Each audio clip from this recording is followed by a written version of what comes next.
Hello and welcome.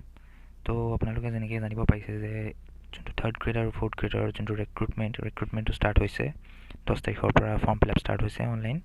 তো তাৰ বিষয়ে আজি ডিছকাছ কৰিম কেনেকৈ গোটেই এপ্লিকেশ্যন প্ৰচিডিউৰটো।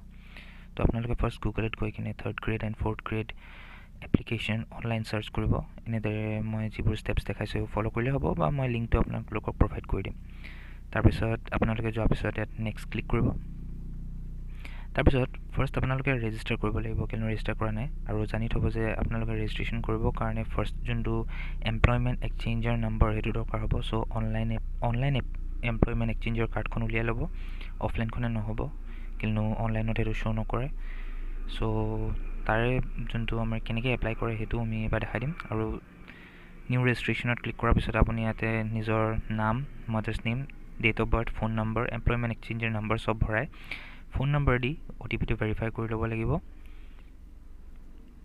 OTP ভেৰিফাই কৰাৰ পিছত আপোনালোকে ছাবমিট কৰি দিয়াৰ লগে লগে আপোনালোকৰ ৰেজিষ্ট্ৰেশ্যন কমপ্লিট হ'ব। ইয়াতে মই ডিটেইলছবোৰ ব্লাৰ কৰি দিছোঁ বাৰু।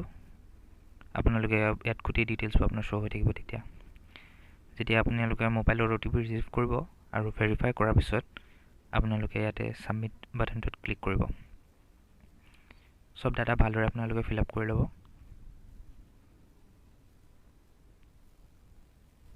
আপোনালোকে যদি কেনেকৈ অনলাইন এক্সচেঞ্জৰ কাৰ্ডৰ কাৰণে এপ্লাই কৰিব লাগে সেইটো নাজানে, তাৰ ওপৰত আমি এটা ভিডিঅ' বনাই দিম বাৰু। খালি আপোনালোকে আমাক কমেণ্ট কৰি দিব সেইটো। এনেদৰে আপোনালোকে ছাবমিটত ক্লিক কৰাৰ পিছত আপোনালোকৰ দেখাব যে registration has been successfully completed আৰু চব ডিটেইলছ ওপৰত শ্ব' কৰিব। তাৰপিছত আপোনালোকে চিলেক্ট কৰিব লাগিব যে আপোনালোকে কোনটো পষ্টৰ কাৰণে এপ্লাই কৰিব বিচাৰিছে, থাৰ্ড গ্ৰেড নে ফ'ৰ্থ গ্ৰেড। তাৰপিছত ক্লিক হেয়াৰত ক্লিক কৰি দিব।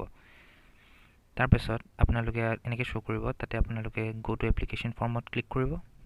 তাৰপিছত নেক্সট ইয়াতে আপোনালোকে এমপ্লয়মেণ্ট এক্সচেঞ্জৰ নম্বৰটো ভৰাব আৰু আপোনালোকৰ যোনটো ৰেজিষ্টাৰ্ড মোবাইল নম্বৰটো, কিয়নো অলপ দেৰি আগতে আপোনালোকৰ ৰেজিষ্ট্ৰেশ্যন কমপ্লিট হৈছিলে। চ' এইবাৰ আপোনালোকে ইয়াতে লগ ইন কৰিব পাৰিব। এনেদৰে ফোন নম্বৰ ভৰোৱাৰ পিছত আপোনালোকৰ এপ্লিকেশ্যন ষ্টাৰ্ট হ'ব।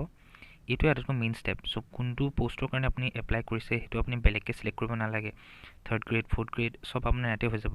ফাৰ্ষ্ট যেনেকৈ ইয়াতে আপোনাক শ্ব' কৰিছে যে বেচেলাৰ ডিগ্ৰী আছে নে নাই, য়েছ ক্লিক কৰিব যদি বেচেলাৰ ডিগ্ৰী আছে।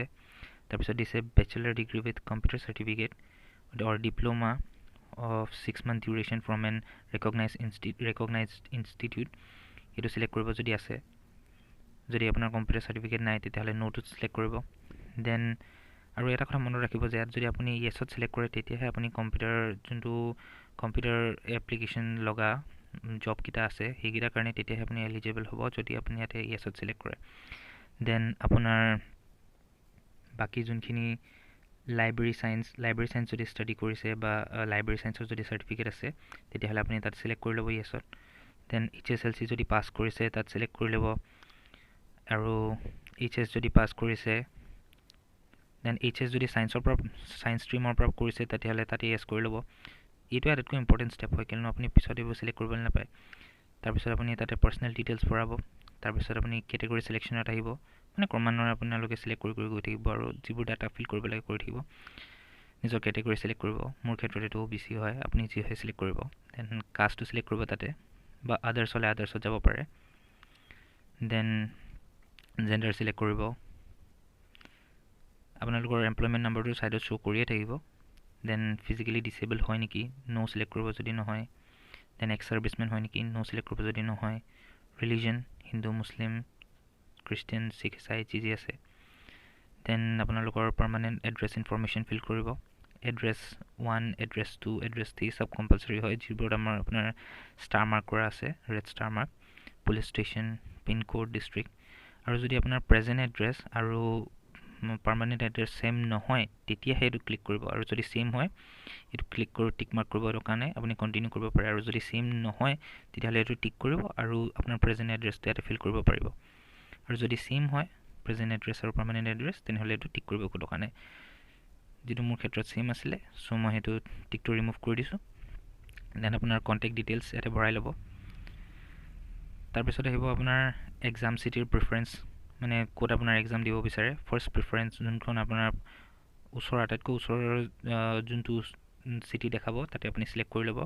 ছেকেণ্ড প্ৰিফাৰেঞ্চ চিলেক্ট কৰিব যোনটো আপোনাৰ সেকেন্ড ক্লোজেষ্ট যোনটো জায়গা তাতে শো কৰিব সেইটো আপুনি সিলেক্ট কৰি ল'ব আৰু থাৰ্ড প্ৰিফাৰেন্স সিলেক্ট কৰি ল'ব আপোনালোকৰ যোনটো থাৰ্ড ক্লোজেষ্ট জায়গা হয় ইউজুৱেলি ফাৰ্ষ্ট প্ৰিফাৰেন্সে পৰে এক্সাম চেণ্টাৰ যেনেকৈ মোৰ ক্ষেত্ৰত ইয়াতে মই সিলেক্ট কৰি ল'ম ফাৰ্ষ্ট প্ৰিফাৰেন্স মোৰ ডিব্ৰুগড়ত হয় কাৰণে ডিব্ৰুগড়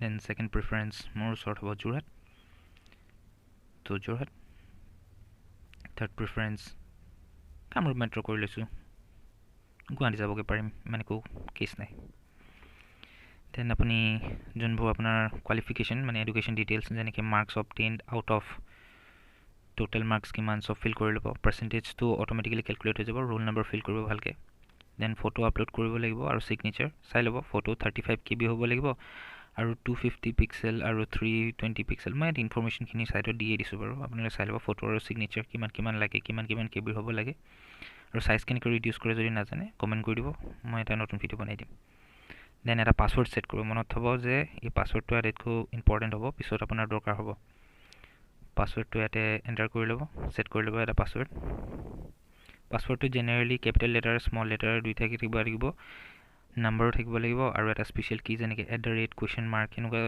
থাকিব লাগিব তো সেট কৰি ল'ব দেন ডিক্লেৰেশ্যনত ক্লিক কৰিব দেন প্ৰিভিউ কৰি ল'ব আপুনি সাবমিট কৰাৰ আগতে এবাৰ দেন সাবমিটত ক্লিক কৰিব ফাইনালি আপোনাৰ এপ্লিকেশ্যন সাবমিট হৈ গৈছে thank you for watching and please subscribe আৰু আপুনি ইণ্ডিভিজুৱেলি এপ্লাই কৰিব নালাগে সব অলৰেডি হৈ গৈছে ইয়াতে লাষ্টত আপুনি হেৰিখন ডাউনলোড কৰিব পাৰিব